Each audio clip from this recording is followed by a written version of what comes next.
And so it begins. I am literally leaving my driveway right now. I am on my way to Texas. And I'm gonna bring you along on this journey. It should be oodles of fun for you, not for me. It's gonna take about 22 hours and some odd minutes, probably like 50 minutes.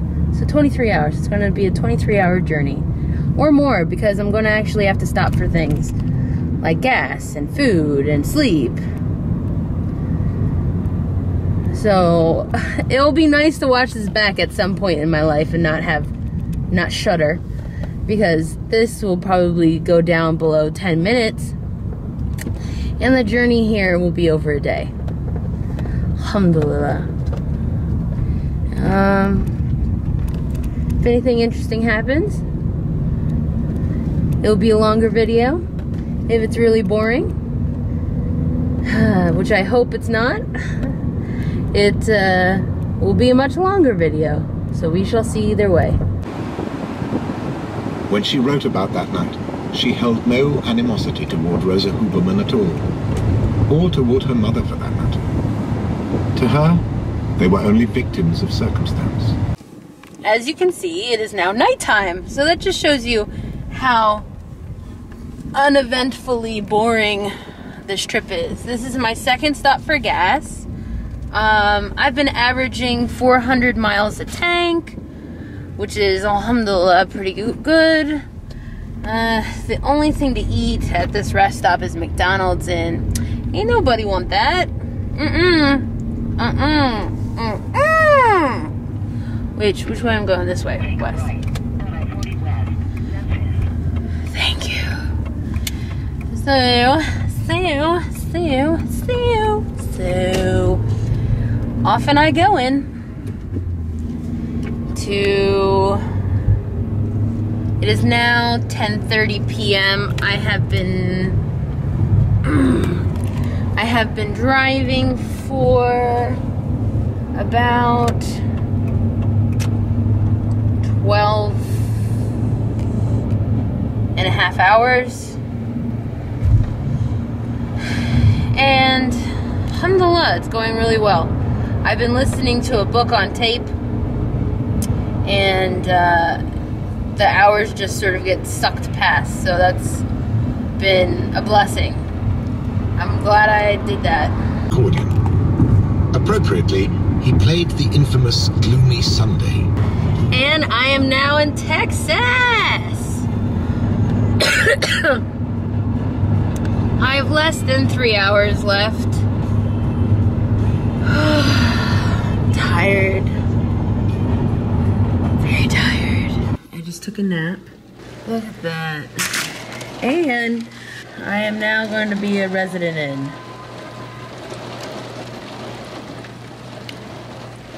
If you can guess through the fog and the rain, you know the city well. It's Dallas. And Dallas welcomes me with rain. How cool. I pretty much got to my friend's house, which I'll be moving into my place on the 21st. Today is the 18th. So I'll be crashing at their house until I have to move in. Mostly it's going to be for just going to work like my butt off to make up for the time that I was in the car. But the reasons I picked Dallas, so for my counseling sessions I've had recently, my counselor told me that I should really be in a Muslim community for Ramadan. So that was my huge goal, was to move to a community that was predominantly Muslim, and that I could really see myself growing as part of a community instead of separate. Because even in Connecticut, I was separated. Even though they were just so unbelievably welcoming, I was still sort of not part of, you know. I was still just a visitor because I was just so far away. I picked Dallas for 3 reasons. The first reason was business-wise. It made more sense. There's certain tax breaks that you get in Texas for businesses, and it was something I looked into. It was either Florida, Texas, or California. The cost of living for the other 2 places were much higher, so business-wise it sort of made sense, and it had a huge Muslim population, so there you go. Second reason is I have a lot of friends that live in Dallas through just the friends that live here, and also friends that just moved here or are going to move here. So I have like a built-in family already, alhamdulillah. That takes a lot of stress off. I feel like I know the people. I might not know the place, but I know the people that are here, and that was very, very reassuring. And as you can see, like I had like support right away, so alhamdulillah. And then the third reason is the amount that's just available here on a daily basis to Muslims was so attractive. And yes, it's the home of Baina, and it's the place of Qalam, but they're even just like they're imams and just on a different caliber. So I mean, if you could, wouldn't you? Oh my goodness, it should be a lot of fun. It's going to be really busy, but it's going to be a lot of fun. Inshallah. Sorry, I just woke up. I'm not that energetic. Put on my Minnie Mouse shirt and I was like, time to veg. I just walked in to my new apartment, and I'll take you on a tour because this is the cleanest it'll ever be. This is a dining room area. Woo! And then over here, fireplace. Blip. This is where I guess a TV goes. My porch, which is, I love the fact that there's a tree right there. Actually, there's a lot of trees. I haven't been out there yet. Let's look. Let's take a look. So this is my porch in Texas. Super sweet. Then I have like, this is what I'm gonna call my tool shed. This is where my tools will go. Excited about that. And I don't know if you noticed, but I've got a fireplace. Ka-chow! And this is my kitchen. It's got this bar, like a legit bar. And then really awesome lighting. And then my kitchen, my appliances. I don't need to get a microwave. Very happy about that. It's about $100. Then this is where the washer and dryer will go if I get like a legit one instead of my weird ones. And then temperature control, not bad. And then here's my bedroom. So this is sort of like the main bedroom area. Cute windows. And then over here is like what I'm gonna call the nook area.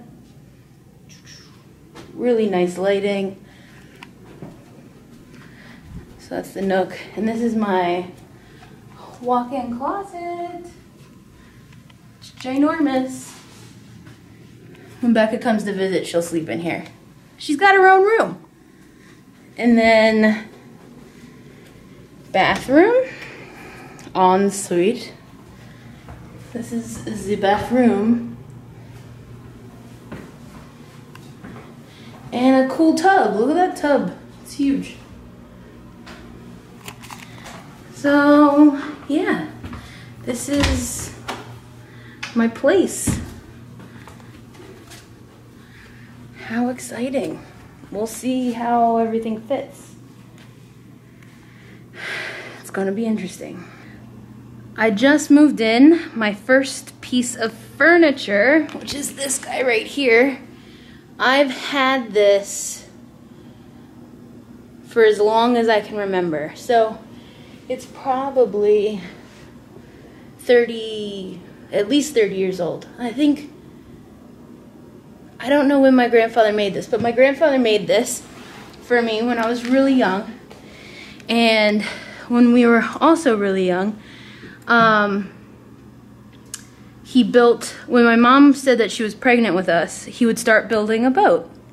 And it would take him 9 months, essentially, to build a model boat. Like, he would take legitimate blueprints and turn them into model boats. And I have one named after me, and so does all my siblings. And that's sort of like our thing. So my grandfather made this one, which you can see has a sailboat on it. And this wasn't, I didn't have it for like the longest time because it was broken. Like the bottom sort of went out of it. So this was flattened against the ground instead of being on wheels. And my dad fixed it for me before I came down here. So you can see these are like little wooden dowels, which he then stained and put on and WD-40'd the wheels. And it's just really nice because then I have a piece of my grandfather and my dad with me. And that's pretty special. So this is the first piece of furniture in my apartment. How cool, right? It's my old toy chest. Ooh. In here it's just junk. But I thought I'd share that like story with you. I'm super exhausted. I don't know if you can see my sweat. Ugh. I'm fasting today, so I'm going like really slow.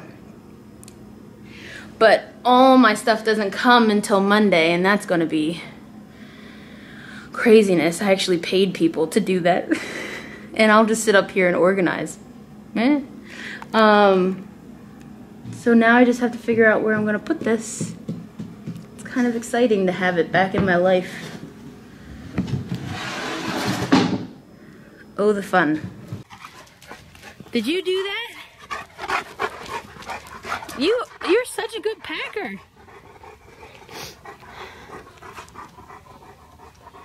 And